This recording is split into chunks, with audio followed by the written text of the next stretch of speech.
Hey, I'm back and we're going to read chapter 6. This is a good part, so here we go. Dear Father, are you really in Camden Jail? We can see that building from our upstairs balcony. How can you be so nearby and seem so far away? I wake to the thud of board striking board.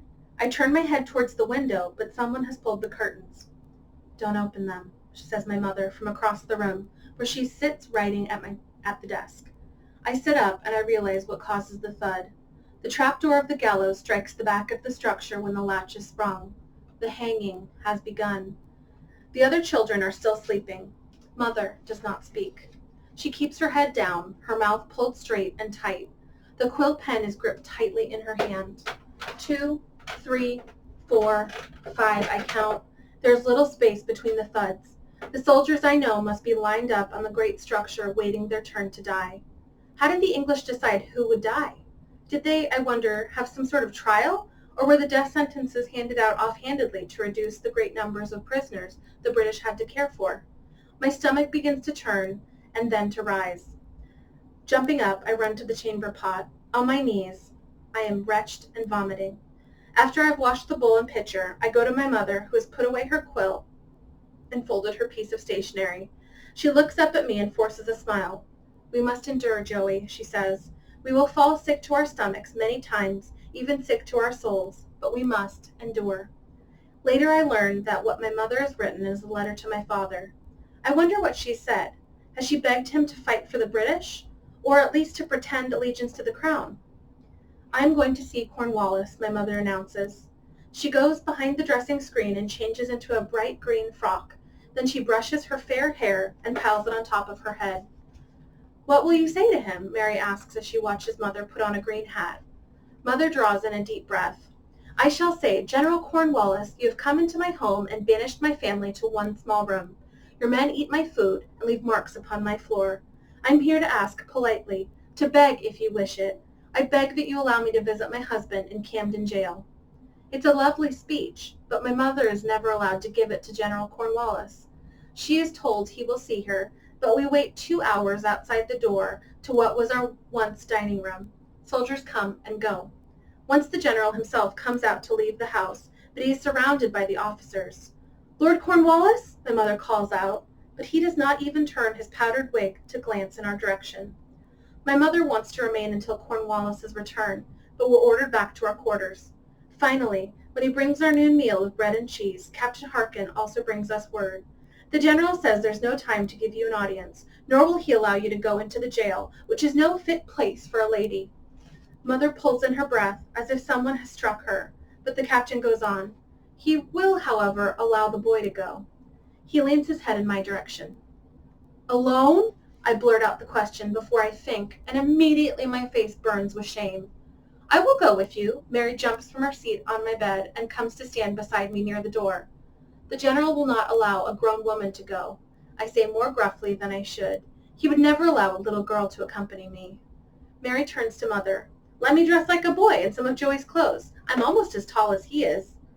Mother does not even consider the request, and I am ashamed that I wish she would. Mary is plucky. Having her beside me would have given me heart. I'm too unsettled even to taste the cheese or bread. While the others eat, I move about the room, trying not to pace in the same spot. Mother has folded the letter to Father, and she presses it into my hand when it's time for me to go. Wait until he has read it, if they will allow you to tarry so long, she says. He may want to give a word or two as a reply. Our porch is now full of redcoats. They see me as I make my way out the door, but they do not step aside to let me pass. I pull myself up straight. Excuse me, here, I say, but my words come out much fainter than I intended. A soldier elbows me, and I fall sideways into another redcoat. There now, little Yankee boy, watch your step. He shoves me into yet another man who is dark with mean eyes. I say, the thin soldier shouts, what have we here? A little bit of ball to play with. He shoves me back in the direction from which I came. A third man grabs me now. There's a vile smell of strong drink on his breath, which he blows into my face as he speaks. A letter, have you? Let's have a look-see. He reaches for the paper. I scream, and with a mighty swing, I kick him. My foot finds its mark, and there he is now a streak of dirt on the wide leg of his uniform. "You little rebel devil," he shouts, and he spreads the palm of a big hand ready to slap my face. I am unaware that Captain Harkins has stepped out onto the porch until he bellows, "Desist!" The man who holds me loosens his grip at once. I stumble and almost fall among the men, who are suddenly quiet. "Attention!" shouts the captain, and they stand straight and salute. The captain takes my arms and pulls me away from the others, at whom he glares. "Your behavior is disgraceful. Does the king's army have nothing more to do than torment children? You are now warned. Should I see or hear of any such behavior, I will see that the offender or offenders—" He pauses and looks about at each face. "I personally will see that you are thrown into the Camden jail and left to the mercy of the rebel soldiers there." The men are quiet. Without looking up, I say, "Thank you, Captain Harkins," and I hurry down the steps. Another redcoat passes me on the first step. I do not look up at his face, but when he speaks to the captain, I recognize his voice. "You won't always be about to rescue them," says Keegan. I turn back and see his beastly grin. On the bottom step, I stop and stare. A mound of newly dug earth is spread across the grass where a big ditch has been dug in front of our house. It's covered over now, but I know it serves as a grave for the men hanged this morning. Don't think, I tell myself. Don't think at all. Just walk by the ditch with your eyes on the poplar tree. There's a robin in the poplar tree, and she sings as she builds her nest. So fastened on the bird and her song am I that at first I do not hear Captain Harkins call, "Young Joseph!" I stop, but I do not turn back, which would mean seeing the ditch again. He comes to stand beside me. "You have an order of passage from General Cornwallis." He points to the paper I hold with Mother's letter. "Use it." He looks back towards the men on the porch. Soldiers will soon enough part when they see the seal. For just a moment, gratitude makes me feel warm towards the captain. But then I remember the uniform he wears. The warm feeling turns to ice. "Thank you," I say, and I walk away from him. "Wait," he calls. "I may as well go with you a ways, give my legs a bit of stretching." I think I should not be happy of any British company, but I am. But I do not say so. However, and we walk in silence. The Camden I knew is gone, turned into a different town. I'm amazed how quickly the British soldiers have made it their own. Though the day is fair, as only a June day may be, no children chase hoops through the streets. Women in gingham dresses do not pause before the shops with their baskets to exchange a bit of gossip with one another. Men do not stand about in doorways of the blacksmith shop or the tavern. Instead, there are redcoats everywhere. Those citizens who do stir move quickly, eyes down. Even the dogs seem unnerved, slinking near their homes, tails between their legs. Ewan is standing in front of the Quaker meeting hall. I run to him. "They hang men." My words are soft, but inside I'm screaming. "They dig big ditches in our front yard. Just toss the bodies and cover them up." For a moment, Ewan closes his eyes. He presses his fingertips against the sides of his face. Finally, he speaks. "War is never kind, Joey," he says, and he reaches out to touch my shoulder before he leans against the wall of the church. "They're murderers." I clench both my fists. I wish I could hang every one of them. Then Captain Harkins is beside me. "You found a friend then, young Joseph?" "Yes," I mutter without looking at him. "Ewan is my teacher." Ewan steps forward and introduces himself. Captain Harkins says his name, and Ewan puts out his hand, as if the captain has come to our village on holiday, a pleasant visitor. I'm horrified to see an American so welcoming. "Ewan is a Quaker," I explain. "He does not believe in war." "Perhaps we should all become Quakers," Captain Harkins says, and his smile seems sad. "I wish to seek permission to come to Kershaw House to go on with Joey's lessons. I've been paid in advance. I'm disgusted with Ewan for even being so friendly to the enemy. I keep my eyes down so he will not see how much I want to go on with the lessons. Having him come to the house each day would be a comfort and a distraction, and I'm hopeful." Captain Harkin is all a soldier again. "It's Cornwallis's house now," he says. "I'll need to check orders, but come tomorrow. It's probable the way will have been cleared by then." Ewan nods, then smiles at me and gives my shoulder a friendly slap. Captain Harkin and I move on, but I look back at Ewan, and I'm glad he will be each day in our house. As I watch, Hannah Goodnight comes from the meeting house door. Her golden hair shines in the sun. Ewan steps towards her, and they stand smiling into each other's eyes. For a moment, the thought that war does not change everything warms me. But the warmth cannot last. The jail looms before me. I am afraid afraid of seeing my father as a prisoner, afraid to face him because I failed to save my mother and the little ones from the British. As the low wooden steps, Captain Harkin stops and tells me to show my pass to the guards at the entrance. I will wait for you, he says, and he takes a pipe from his haversack. My knees are shaking, but I step up to the big door and to the guards. They look only at the seal. Tell them inside what business you have, the taller one says. I pull open the heavy door, and I am horrified. This small jail was never meant to be a military prison. It's full of men, most of them in shackles. They sit upon the floor, everywhere. A few are stretched out, eyes closed. I wonder if they are asleep or dead. The talking and the moaning mix and become one mournful lament. There is a smell of sickness and of human waste. So remember that there isn't running water at this time or toilets, so it's going to be just kind of like on that ship where they're going to have a bucket or something to collect any kind of thing that needs to be taken outside. And in the jail, they're not going to be clearing it as regularly, so it's going to have a pretty bad smell in there. The guards who surrounded the men look as miserable as do their prisoners. How did you get in here? A guard demands. He points at my chest with the sharpest, shiniest bayonet I've ever seen. My skin stings as I imagine how that blade could slice. A pass from General Cornwallis, I say. I hold it out and I try to keep my hand steady. I've come to see my father. I do not step back, but I am glad when he finally lowers his bayonet.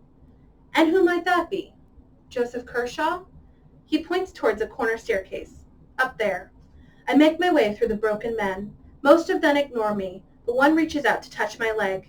He's older than most of the others, probably as old as my father. His face is flushed, and I believe he's ill. Please, lad, he mumbles. Could you get me a word of my... I can hear no more. His voice is too weak to compete with the sounds all about us. I hunch down closer to his face, but a guard is coming towards us. You, boy, he shouts. No talking to the prisoners. Get on to your business. The soldier does not turn loose of my leg at once, but as I pull away and move on, I turn back to look. He's bent, head on his knees, and the guard is coming towards him with a wooden club in his hand. Quickly I look away, facing the stairs again. If the guard strikes the man, I cannot bear to see. Moving towards the stairs, I keep my gaze down, determined not to look into the eyes of another prisoner. My own misery is enough. I have no strength for viewing another's. 12 big steps make up the stairs to the second floor. Counting them helps calm my pounding heart. Unlike the crowded lower floor, there are cells here, but many men are crowded into each one. I stretch my neck, trying to search out my father. A guard comes to me at once. I do not see his face at all because I study the buttons of his uniform. Yet somehow I am aware of his scowl, and that his expression is full of disgust. I hold out the piece of paper at which he only glances. Miserable yokels, he mutters. Why did they let them in here? He does not seem to be talking to me, but he knows I can hear his insult. My hand tightens into a fist, but I know I have just used that hand to hold my entry permission. I push back my thoughts about how this jail belonged to the people of Camden long before the redcoats such as this ill-tempered soldier came along. I do not wish to make him dislike me so much that he might throw me out despite my pass. The guard begins to move, and I follow him through the hallway that leads to another group of cells. Without a word, he points towards the middle cage made of iron bars. There is my father. His head is down, and he does not see me, but his face is in full view. I gasp and am unconcerned by the snort of disapproval made by the guard. Father has turned old, perhaps older than the soldier who tried to talk to me. Is it possible that his hair has always had so much gray? Could his face have been so lined before? I shake my head. No, this defeat has aged Joseph Kershaw, the elder. I do not want to walk up to him. He sits in chains with his head bowed. My father has never bowed his head to anyone but God. I will not tell my mother how he looks. I will lie and say he seems strong. The guard prods me with the butt of his musket. Want to see him or not? He says before he stomps off.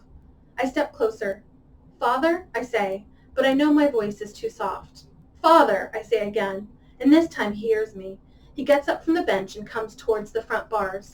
Watching him hobble with the chains is almost too much for me. Young Joseph, he calls. My son is here. The other prisoners sit up and take notice, but soon I am aware only of father. His face has lost most of the weariness now. It is you who makes the difference, I tell myself. You are your father's son, and you bring hope to him. His chained hands grip the bars, and I reach out to touch one of them briefly. I'd like to lay my face against his fingers and feel his touch, but I do not. Such an act would be acceptable for Mary or George, but not for me, for I am a man now. So he's trying to act older than he is. He's trying to act tough, but he still wants the comfort from his father, and his father would probably like that comfort.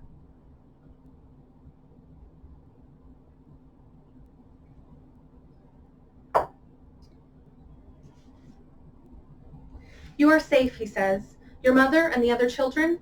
We are all well, I swallow. The redcoats have taken over our house, put us in a room upstairs. The town did not even try to fight them. He nods. There was no way. If a small regiment had come. He stops and shakes his head slowly. But the devils are everywhere, behind every tree, sitting on every step. His voice drops. There was never any hope of defeating them. Defeat is not a word I have ever associated with my father. But as if he reads my mind, he pulls his body straighter. The war is not over yet, son, he says. For a second I feel better, glad to see him unconquered. But then he adds, we will win. We will get rid of those redcoats, and you can help. I can help? I stare at him with disbelief. Had he not just commented on the vastness of their numbers? You watch. He grips the bars hard, and his eyes drill into me. You watch for a chance to strike against the murdering, thieving lobsterbacks. Be vigilant, and your chance will come. I nod my head and say, I will, Father. I promise I will watch. He smiles. I feel good. There beside my father, I'm confident that I will not fail his charge. Then my father's expression changes. Son, he says gently, I think they have let you come today because it is my last day in this prison. No. The scream comes out without my willing it to, and I wipe my hands across my eyes, trying to erase the picture of the gallows that flashes before them. Easy, boy. I'm to be put on a ship, sent to an island prison. Bermuda, perhaps. So kind of near where Morning Girl lived. They're going to be using those islands as a prison. My knees are weak with relief. I thought, Father, they've built a gallows in our side garden, and this morning they hanged men, many of them. In my garden? They hang Carolina's defenders on my very property? Among the honeysuckle, I add as if the detail were an important one. My father's face now has no trace of old age or defeat. It is red, burning with hate. By God, we will show them. Are you sure they won't kill you? He's still angry and shakes his head vigorously. They know I've still some important friends in England. They'll save me for trading. When the war is over, they'll want me to exchange for officers and such.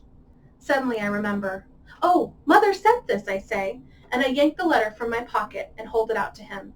So we talked about status with our triangle of power, and because he's a captain, he's got friends in England, that status is going to save him. So you'll notice that in the lower level of the prison, people were a little more crowded together. He's upstairs, he's got a little more space, so your status is going to come in handy later on. And even if you're on the enemy side, they're going to treat you a little bit better, but they're still going to put him on a prison ship bound for an island. Your mother, he says, and he looks surprised, as if maybe she had slipped his mind. Oh, give me the letter. He's still reading when I hear the drums. A small group of 6 or so men come marching into the room. They're here, my father says, and he begins to speak very rapidly. Cornwallis wanted me to join the damnable British. Actually thought I might. He squeezes my hands. See to your mother and the others. Tell them not to worry. I shall likely be allowed to write you all. I hate the tear that forces its way from my eyes and down my cheek. My father, I hope, has not noticed. He straightens his worn uniform and tightens back the binding, which has let his hair fall loose about his face. He does this, I know, for the soldiers who served beneath him. He has no wish to appear as a beggar when the British march him out. Be brave, my son, and be vigilant for your chance to strike, he says, and he smiles at me. They are beside me now. Step aside, bellows an officer, and I catch the flash of his bayonet in the sunlight off the high window. A young soldier produces a key. The door is opened, and my father and his cellmates are yanked out. Wait, I scream, and I try to slip around the large soldier to reach my father. The soldier does not look at me, but his red-sleeved elbow jams hard into my ribs. I fall back against the cell bars, but I get a glimpse of my father's face. "Stand tall, young Joseph Kershaw," he calls. Then they are marching him away. My father looks back, but an extended bayonet forces him to turn again. All around the jail, our soldiers are shouting messages. "Cheers for Colonel Kershaw! God be with you, sir. Carolina salutes you." Still leaning against the bars, I slide down and let myself settle in a miserable heap upon the floor. My father is out of sight, and no pass will allow me to see him. They're taking him across the ocean, and I wonder if he will ever return. From a corner of the jail, a lone voice starts singing. "Come join hand in hand, brave Americans all, and rouse your bold hearts at fair liberty's call. No tyrannous acts shall suppress your just claim or stain with dishonor America's name." Other singers join. Looking about, I see several soldiers who, like me, have raised their bent heads. Many of them are singing now. Most of these men are bound hand and foot. They are in danger of being hanged, and yet they sing. So what are they using, even in this dark time, as a way to protest and muster spirit to be together and support each other? Music. So they're going to use whatever they can to resist and show that they're still strong, and music is going to be one way. I have the strength now to rise, and am about to do so, when I stop, suddenly aware that a red leg is beside me. Looking up, I see the young soldier. He goes into the cell once occupied by my father. It occurs to me now to wonder what will become of the two men who were crowded in with my father. Will they too be shipped off to prison, or are they even now waiting in our side yard to be hanged? The young soldier has picked up my father's knapsack. I know that the bag contains things my father will need, one of them being a box with a lock of my mother's hair tied with a blue ribbon. "Will you take the bag to him?" I ask. The soldier nods his head, and I see that his expression is kind. "That I will," he says. "My own father is in an American prison. Would that some soldier there be kind to him." So at that time period, it's going to be totally normal to cut a little lock of your hair and send it with someone that's on a trip far away. So Joseph's mother's hair is going to be something really important, kind of like a photograph you'd have. My parents cut some of my hair when I was younger, when I had really bright red hair when I was little, and it's kind of funny because I always thought it was really creepy, and if you went to my parents' house, you would see that in a little container there's my hair all braided in there, and I'm really glad that they did it now because I can see how different my hair is now. So it's kind of more of a brown color, but when I was younger it was really a bright red, and it's kind of neat. So we don't do that much these days. I know it's kind of rare that my family did that, but kind of a fun tradition. He dashes away, leaving me staring after him. For a moment, I think about Ewan's remark that not all red coats are monsters, but I do not let the thought fully form. There's far too much for me to do. I cannot let myself be distracted by thinking of kind red coats. So why does he try to keep all of the red coats in the bad category? What is he afraid of if he starts to see that there are good people on both sides? You might think about that. I am up then and making my way to the door. Men wave to me with shackled hands and call encouraging words. Near the door sits a boy who is certainly about my own age. His hair is red, his face is freckled. On his cheek is a great bloody slash. He glances up at me and I lean down to him. "Are you a soldier?" I ask. "Reckon I am now." His voice is full of fire. Beside him is a youth who is somewhat older, but who bears a strong resemblance to the first, that I am sure that they are brothers. It is the older one who speaks next. He was but walking beside me along the road after the battle. The lousy lobsterback slapped him in chains and threw him in here with the lot of us. Him, just an innocent boy. "Old enough to face a red-coast saber," the boy says, and I see that he is proud of the injury. His brother is proud too. "Refused to black the nasty colonel's British boots, so they wanted him to shine the boots," and the boy said no, and so he got a slash. He smiles, but then he turns serious. "Wounds need dressing, though." He uses his head to point to a shelf beside the door. "There's bandages and cleaning solution right there, but not one guard will lift a finger to help." A snort comes from the injured boy. "I'd not have a red coat bandaging any spot on me. Likely their very hands are poison." "I'll do it." I start to move away, but the boy grabs at my trousers.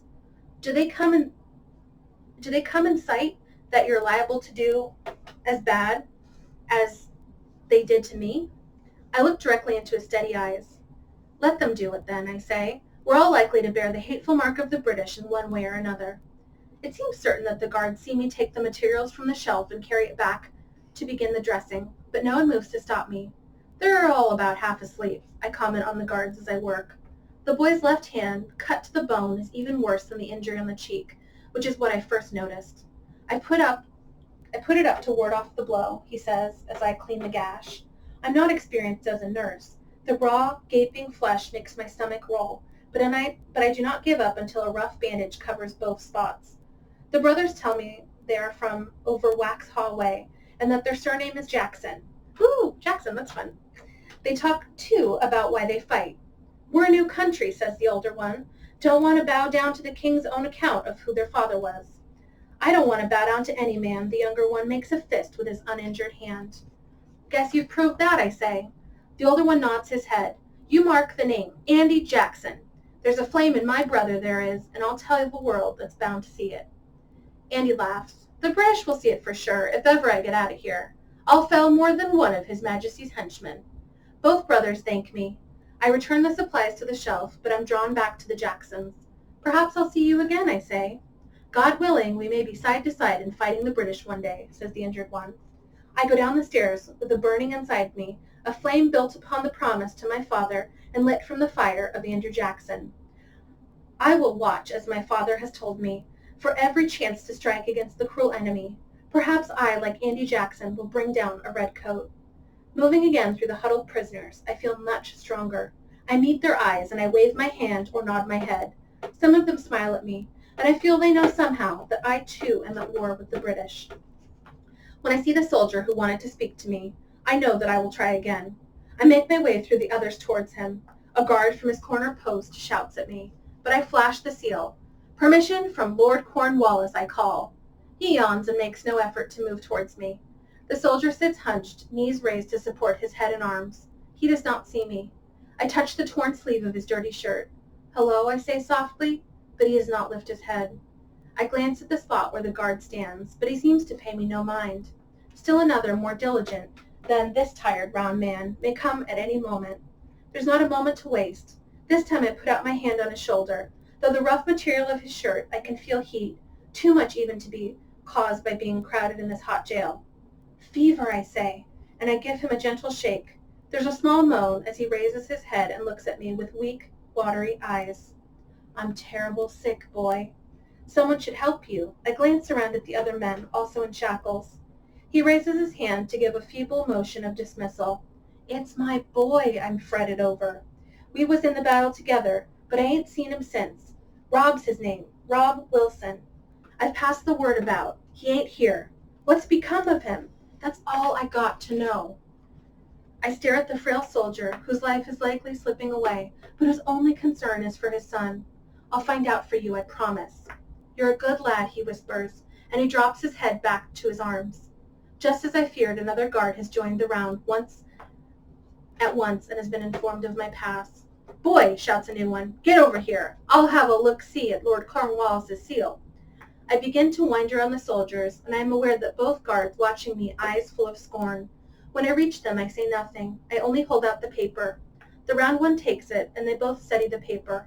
Something about the way they examine the seal makes me believe that neither of them can read. I force myself to make no insulting remark about their ignorance. Instead, I say, May I go now? Reckon you can run along now, sonny, says the round one. He returns my paper, and then with an ugly laugh he adds, Hope you reach your journey's end before the pox overtakes you. So pox is like an illness? What? I look at him with wonder. Why did you say such a thing? The other slaps his knee with mirth. That rebel, him what you was talking to, reckon he has the pox. A lot of them does. Yeah, that's right, sonny. The round one points to his own scarred face. That's why the likes of me and Johnson here gets the job of guarding the poor beggars. We done had the pox. The horror I feel must be evident on my face, because their laughter grows stronger. It follows me across the crowded floor and out the door. Captain Harkin leans against the porch rail as he waits. I'm ashamed because of the sight of him makes me feel better. Inwardly scolding myself for finding comfort in the presence of the enemy, I scowl when he smiles at me. How's your father? He asks, and we begin to walk down the sandy street. My father is well. I straighten my shoulders and head pulling myself up tall and trying to quiet my pounding heart. My father is strong, and he is not defeated. I do not glance at the captain, who is my enemy, and we move through what was once familiar village of Camden in silence. When we are near Kershaw House, I see the lines of soldiers in the side yard again, and I see the gallows. The hangings are about to begin once more. I stop as if suddenly frozen. I will not hide my face this time. The captain takes my arm and leads me towards the front steps. Upstairs with you now, he says, and he opens the door. Inside, I press against the wall, listening. The thuds familiar from the morning begin. Men are dying. I draw in breath and step back through the door. There are no redcoats on the porch. I go to the railing and leaning over, I can see into the side garden. 4 guards are there, muskets and bayonets pointing at the soldiers whose eyes down wait. Last in line is a young man. He is tall, and his thin face is partially covered by the straggly beginnings of a beard. They should have let him shave before his execution, I think. The guard who is at the last of the line is the one whose face I recognized from the earlier encounter, one who Captain Harkins ordered to leave me be. I know what must be done. With my hands clenched into a fist, I move towards the gallows. Halt, the redcoat shouts. Halt I do, but I fold my arms and speak gruffly. Leave me alone, I say in what I hope is a determined voice. I have Captain Harkins' permission to be here, and Lord Cornwallis's own seal. I flash the paper in his direction. The soldier hesitates. I consider reminding him of the captain's threat, but I think better of it. I only want to speak to the men, I say. The guard shrugs his shoulders, and I go quickly towards the young soldier. Rob Wilson, I say, do you know him? With manacled hands, so like chains. He points in front of him. Third one up, he says in a voice that sounds already dead. You'd better hurry. Before I can move, though, he speaks again. This time there's life in his voice. Are you a friend, he asks? I nod. My mother, he says in a rush. Sarah Jenkins is her name, lives over by Sanders Creek. I'm James. Will you get a word to her, please? His voice almost breaks, but he swallows and goes on. She'll hate it powerful bad, but she ought to know. Do you reckon? With a start, I realize he's wanting an answer from me. Yes, she ought to know. You'll see to it then? Yes, Sarah Jenkins by Sanders Creek. Bless you. God bless you. Before I turn, I see a smile coming to his lips. Running, I call Rob Wilson. Yes, says the third man from Jenkins, and he pauses to turn towards me. Suddenly the guard is beside him, bayonet thrust forward. Move on, he shouts. The prisoner walks, and I trot to get beside him. I've word from your father, I tell him. He worries for you. My father, he repeats. The 2 words come slowly, as if he tastes them well before letting go. He turns his head so that I get one glimpse of his face. His eyes are blue, like those of his father, but clear and untroubled by sickness. Tell him I died well. Tell him I did not beg. Yes, I say, and I stop walking as he moves forward. He turns back for another glance. Is he wounded? No. Without deciding to do so, I lie. Your father is well. Good, he says, and now he's at the step of the gallows. I want to turn away. I've managed to block out the sight of the other men and the sounds of their deaths, and I do not want to watch Rob Wilson die. My feet start to move, but I force them to stay. As he climbs the steps, I suck in my breath and hold it. Just before he reaches the top step, I'm forced to breathe again. I whisper a little prayer, but I do not bow my head or close my eyes. I will watch Rob Wilson die, and I will not be sick to my stomach. I am different from the boy who vomited this morning. So what's changed? Why is he making a point of watching Rob Wilson die?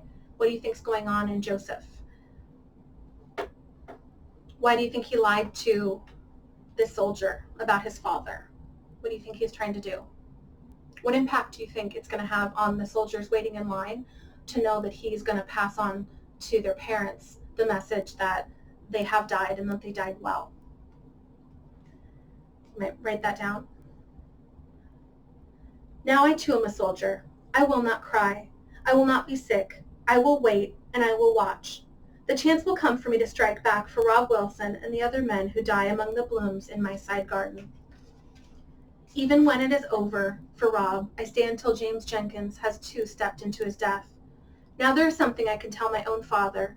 I can tell him that the sons of Carolina did not die alone. I do not stay to watch the men carried to the long ditch in front of the house. Inside me there is a great sadness and a great anger. I whirl away from the gallows and tromp back forward to the front of the house. One of the guards steps out towards me as if to speak. I glare into his eyes, but I do not slow his pace. He says nothing, and I stomp around him. The porch is no longer empty.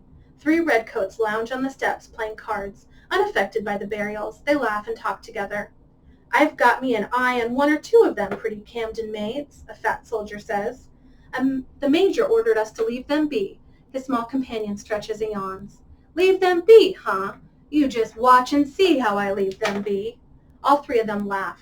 There's space enough between the 2 smaller men for me to get up the stairs. I duck my head and charge in that direction. Wait, little fellow, you didn't say the password, the big one says, and he laughs. The smaller one grabs my leg. I kick at him and stumble on through the front door. The big one is behind me. I throw myself at the stairs, but the soldier's hand reaches out and grabs me. Leave my brother alone! It's Mary's voice. I know that she stands about halfway up the stairs, but I do not look at her. I turn to face the redcoat. You rebel brat! He reaches out and grabs my collar. I spit at him, and his heavy hand flies to slap me, leaving the left side of my cheek burning. Watkins! Captain Harkins shouts. He, too, is on the stairs. The soldier lets go of me, and I run. Up the steps I go, and without slowing down, I try to pass Captain Harkins. Joey, he says.